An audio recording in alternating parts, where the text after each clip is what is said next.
வணக்கம், welcome to Sushil's kitchen. இன்னைக்கு நம்ம செய்ய போறது நன்னாரி சர்பத். இது உடலுக்கு நல்ல குளிர்ச்சி தரும். இது எப்படி செய்யறதுன்னு பார்ப்போம். வாங்க ஆரம்பிக்கலாம். பாருங்க, இதுதான் நன்னாரி வேர். இது நாட்டு மருந்து கடைகள்ல கிடைக்கும். இந்த நன்னாரி வேர் 100 கிராம் எடுத்திருக்கேன். இதை ஒரு முறை அலசிட்டு லேசா தட்டி 2 லிட்டர் தண்ணியில 10 மணி நேரம் ஊற போடணும். நான் காலையில 100 கிராம் நன்னாரி வேர் எடுத்து 2 லிட்டர் தண்ணியில ஊற போட்டிருக்கேன். 10 மணி நேரம் ஆயிருக்கு. நல்லா ஊறி இருக்கு. இப்ப அடுப்புல வச்சு கொதிக்க வைப்போம்.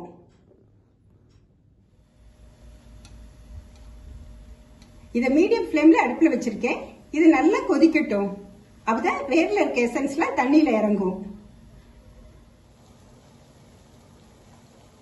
15 நிமிஷம் போல ஆயிருக்கு. நன்னாரி வேர் சேர்த்த தண்ணி நல்லா கொதிச்சிருச்சு. இப்ப அடுப்பை நிறுத்திட்டு இதை இறக்கிறேன். இந்த கொதிச்ச தண்ணியை மெல்லிசான துணி வச்சு வடிகட்டிக்கலாம். அப்பதான் சிறு துகள்கள் கூட தங்கிடும்.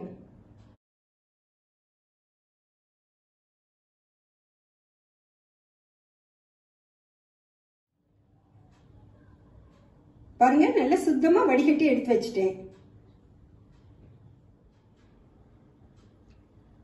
வடிகட்டின தண்ணியை ஒரு பெரிய பாத்திரத்துல மாத்தி அடுப்புல வச்சிருக்கேன்.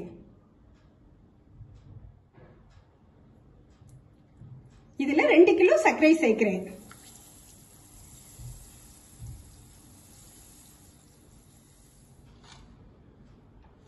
சர்க்கரை கரைஞ்சு நல்லா கொதிக்கட்டும்.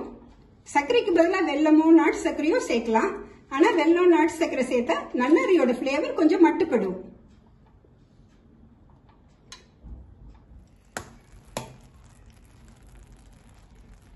அரை மணி நேரம் ஆயிடுச்சு. சிரப் நல்லா கொதிச்சு வந்துருச்சு. இதுல ஒரு பெரிய எலுமிச்சம்பழம் புழிஞ்சு சேர்க்கிறேன்.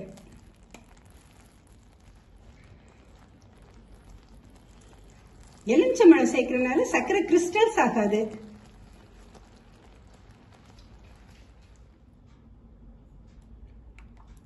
இப்ப அடுப்பை நிறுத்திட்டு இறக்கி வச்சிடறேன். ஆறுனதும் கிளாஸ் பாட்டில் ஊத்தி வச்சிடலாம்.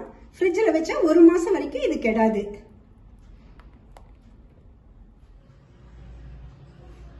நன்னாரி சிரப் ரெடி ஆயிடுச்சு.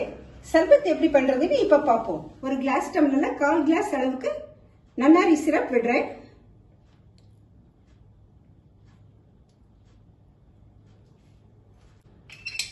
இது மேல அரை எலுமிச்சம்பழம் பிழிஞ்சு விடுறேன்.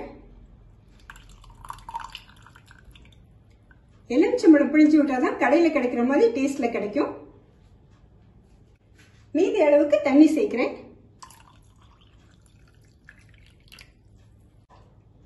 மேல 2 ஐஸ்கிரீம் சேர்க்கிறேன். அப்படியே கடையில சாப்பிடுற மாதிரியே டேஸ்டியா இந்த கோடை காலத்துக்கு உடலுக்கு குளிர்ச்சி தரக்கூடிய எந்த பிரிசர்வேட்டிவும் சேர்க்காத நன்னாரி சர்பத் ரெடி.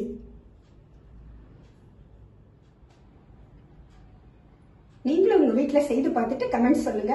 பிடிச்சிருந்தா லைக் பண்ணுங்க. உங்கள் உறவினர்கள் நண்பர்களோட ஷேர் செய்யுங்க. சுஷீல்ஸ் கிச்சனுக்கு சப்ஸ்கிரைப் பண்ணுங்க. தேங்க்யூ.